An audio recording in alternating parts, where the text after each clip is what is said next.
Hello everyone, Basic Ollie here and welcome to another episode of This Week on iRacing.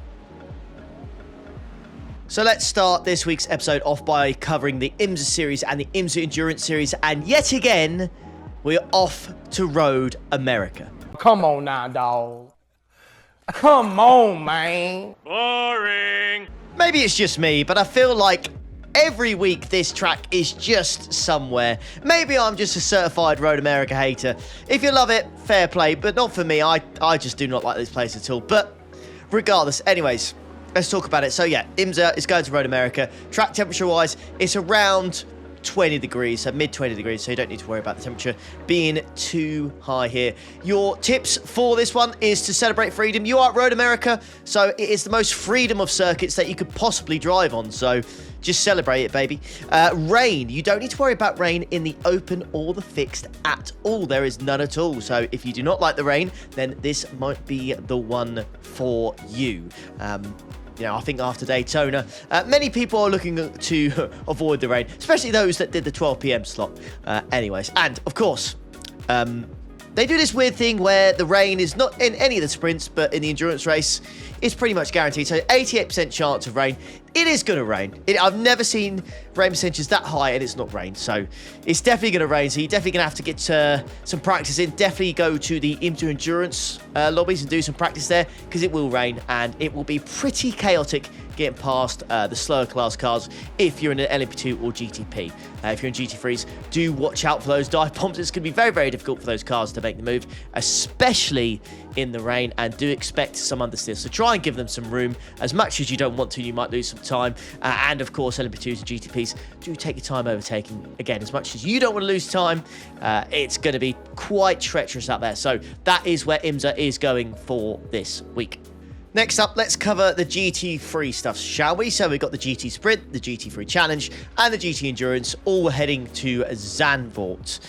Now, the track temperature for this will be low 20 degrees. Again, it's that time of year. It's Europe. It's early in the year. So track temperatures are just going to be low. They just are. Unless they change the sim date to something, you know, that is basically in the summer or whatnot, the track temperature is just going to be pretty damn low. Now, from my experience at this track, I haven't done much, but my experience from this track is just overtaking is quite rough. It's really, really difficult to do, and when people do go for moves, they are quite ambitious, shall we say, so just watch out for those moves. Your best bet for an overtake is into T1 with the longest straight. It's, you know, yeah, it's just going to be your best bet. Everywhere else is quite treacherous, so do be careful on that. The 3 hour will be quite rough. If you qualify quite far behind, it might take you a long, long time to move yourself forward. So maybe think about the long game, maybe think about fuel saving or something along those lines. Speaking of endurance, you don't need to worry about the rain in that or any of the other series, to be honest with you. There is no chance of rain at all, which I do find oddly surprising. I thought in the location of where this track is, I thought chance of rain would be relatively high, but no chance at all in any of the series, to be honest with you, which again takes me a little bit by surprise, but here we are, I suppose. So yeah, Zandvoort is where you're going to be racing your GT3s this week. Not sure on what cars can be best for this one, but best of luck to all of those that are participating. I don't think participation levels will be particularly high. I don't think Zandvoort is that popular of a track, but happy to be proven wrong. And if you do race here this week, I wish you the best of luck. All right, the next set of series that we'll cover for this week's episode is the Falcon Sports Car Challenge and the Sports Car Endurance Challenge as well. Of course, the Sports Car Endurance Challenge is a new series for this season. It just mimics the Falcon Sports Car Challenge, but makes a 2-hour endurance race, which is, I have to say, extremely popular. I love them, and it seems a lot of you boys and girls enjoy it as well because the popularity is very, very good.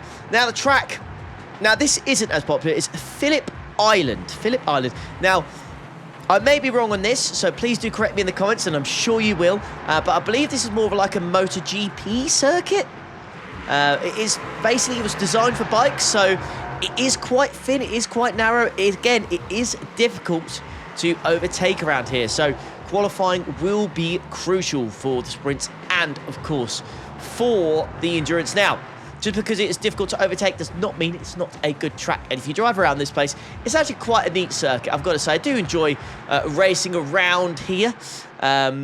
especially the long-handed banking second corner, it is quite the experience, and there is an uphill left-hander as well, and downhill left-hander. It's just, yeah, it's quite something. It is quite a good track, I have to say, but yeah, overtaking is certainly difficult. Now, track temperature-wise, you don't need to worry about that. Again, it's mid-20 degrees, so nothing really too hot this week when it comes to the sports car stuff. Everything, again, that time of year where you don't really need to worry about that kind of thing. But like I said, overtaking is tough, and there is no chance of rain. No chance of rain at all, whether you're doing the sprint or the endurance. So you don't need to worry about the rain in either of those. So far, I have to say, there doesn't seem to be much rain at all, which I think is probably a good thing considering how much, the rain disrupted the 24 the previous weekend. But never mind, eh? It is what it is. I still have fun. Hopefully you guys still had a good 24 as well. But yeah, that is the Falcon Tire Challenge. If you're taking part, of course, I wish you the best of luck. I don't think participation levels will be that high because of this circuit. It's not well known, and it probably doesn't get the love it may deserve. But yeah, best of luck if you are partaking in the sprints or the endurances this weekend. Alright then, so the last series that I'm going to cover in detail for this week's episode is the Super Formula Lights. Now, the open and fixed go to Interlagos. Now, Interlagos for me is a brilliant track. Absolutely brilliant. I love this place. It doesn't matter what you go in around this track. It just produces good racing. It just does. Interlagos is just a brilliant track. It really, really is. It's hard not to like this place. But yeah, Super Formula Lights, they are going to Interlagos. Now, track temperature being, the other side of the world to where I am, it's very hot. It is very hot. So expect mid-40 degree track temperature. So it is going to be quite toasty out there. Now, my tip for this one is to keep an eye on your radar. Check your radars, because in the open there is a 29% chance of rain. So do keep an eye on your radar. It will get spicy when it rains here, that's for sure. The curbs will be absolutely deadly. And I know these things are particularly sensitive on the curbs, or I find anyways, they can be quite sensitive on the curbs. Now, if you don't want to worry about that, you can just do the fix, because that is a 0% chance of rain. So if you don't want to worry about setups or rain or any of those annoying little things, then you can just do the fixed, and you should be absolutely fine. But yeah, Super Formula Lights at Interlagos this week should be good fun. Should be good fun indeed. Now it's time for the honourable mentions list. So these are just basically the series that don't quite make the cut. Now, I'll be honest with you, I do think this is a bit of a weak week.